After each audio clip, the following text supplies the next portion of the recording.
A film by Frank Darabont, The Shawshank Redemption, 1947. A Maine court hears a case in which a bank vice president, Andy Dufresne, is charged with the murder of his wife and her lover. However, the hero does not admit his guilt, and also the character does not remember what he was doing on the night of the murder because he was drunk. Shortly before the murder, Dufresne scandalously caught his wife in an affair with another man, but refused her request for a divorce.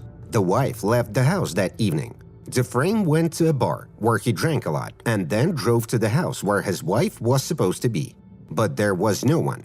The man decided to wait for his wife and her lover with a revolver. After some time, Dufresne sobered up and went home. In the morning, the housemaid found his wife and lover shot dead. The police did not find the gun that Dufresne threw into the river on his way home. Other evidences also point to the defendant's guilt.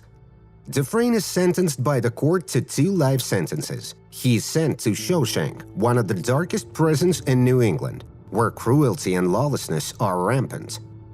The warden, Samuel Norton, demonstrates northward religiosity, and the head of the guard, Captain Hadley, beats one of the new prisoners to death on the first night after his arrival. Dufresne becomes a prison laundry worker. 2 months after arriving at the prison, Andy meets another inmate, an African-American man named Ellis Boyd Red Redding, who has friends in high places and organizes the delivery of various goods to the prison through illegal channels. Dufresne orders a stone hammer from him, explaining his request by the man's love of stonework. Dufresne also becomes the object of sexual harassment by inmates of a group known as the Sisters. They repeatedly harass Andy, beating him for disobedience, but he tries to resist them to the end, with variable success. In 1949, thanks to Red's connection, Dufresne is assigned to a group that repairs the roof of a prison factory. During the repairs, Andy, a highly professional lawyer, unwittingly gives Hadley advice on how to avoid paying the inheritance tax. In return, after another attack by the Sisters on Andy, Hadley beats up the Sisters' leader, Boggs Diamond, in gratitude. He becomes disabled, after which the Sisters leave Dufresne alone. Gradually, Dufresne begins a new life. The character becomes a library worker, helping an elderly prisoner, Brooks Hatlin. At his work, Dufresne gives financial and legal advice to the prison guard, helping them fill out tax returns. Gradually, the warden Samuel Norton inveigles Andy into his financial fraud. Dufresne draws up a set of documents and creates a fake identity named Randall Stevens, who never really existed, crediting Norton's laundered money to accounts opened in that name. At the same time, the hero showers letters on the state senate, and within 6 years, he gets money and books to expand the prison library. In another 4 years, the library received annual funding and became a model library. The warden profited from the occasion and told the media about the shipshape order in prison. Norton also developed the Inside and Outside program, which engaged prisoners to work outside the jail walls. Every newspaper paragraphed about this prison education program. Meanwhile, Old Brooks is released on parole, which he's not happy about after 50 years in jail. The man has stopped perceiving himself outside the walls and has become a prison man. Brooks settled in a small hotel room and started working in a store as a packer, but every day it became harder for him. One day, unable to stand it, he committed suicide by hanging himself in the room, having previously carved the inscription "Brooks was here" on the ceiling. The inmates who knew Brooks learned about this from his suicide letter. Andy dedicates the prison library to Brooks.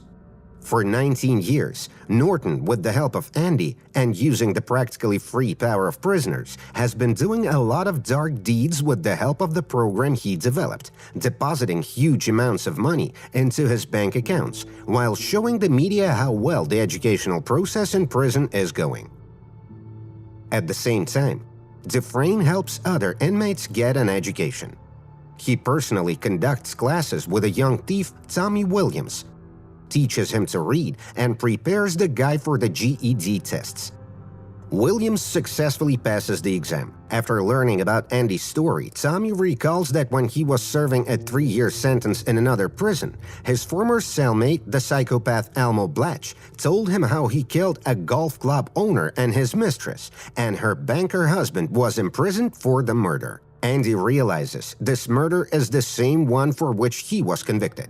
The hero tries to persuade Norton to help him review his case, but receives a firm refusal as Andy is involved in Norton's machinations and is beneficial to him as a free personal financier. The warden sends Andy to solitary confinement for an extremely long period. At the same time, Norton invites Tommy to a nighttime conversation outside the prison, during which Hadley shoots Tommy to death from the tower, supposedly on the run. Dufresne returns from solitary confinement and continues to work for Norton. One evening, in a conversation with Red, he says that he will open a hotel in the Pacific coast in Zihuatanejo, Mexico, after getting out of prison. Andy asks Red to remember the name and tells him about the town of Buxton. A very meaningful place for him is situated near that town. Dufresne tells Red how to find it. Red tells his friends about the conversation with Andy. One of them recalls that Dufresne had recently come to him and asked for a rope.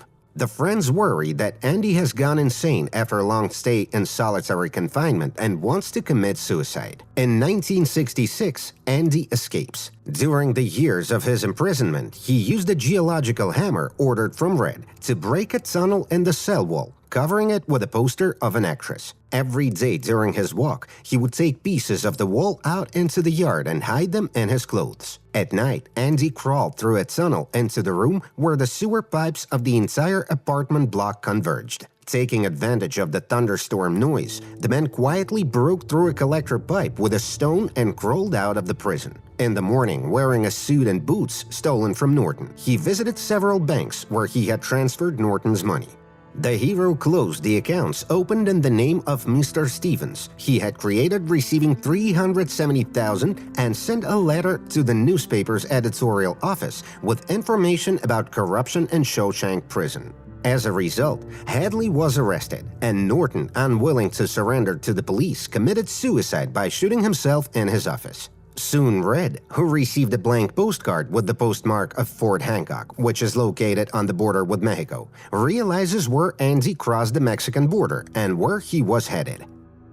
After another parole board, Red is released. He moves into the same room where the late Brooks lived and works as a packer in the same store for a while.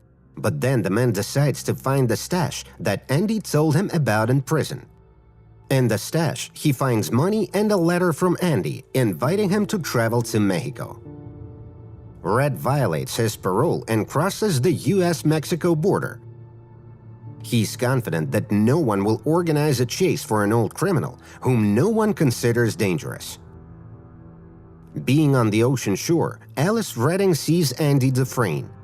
After passing all the tests, the heroes became absolutely free from their sins and the past. Justice is served.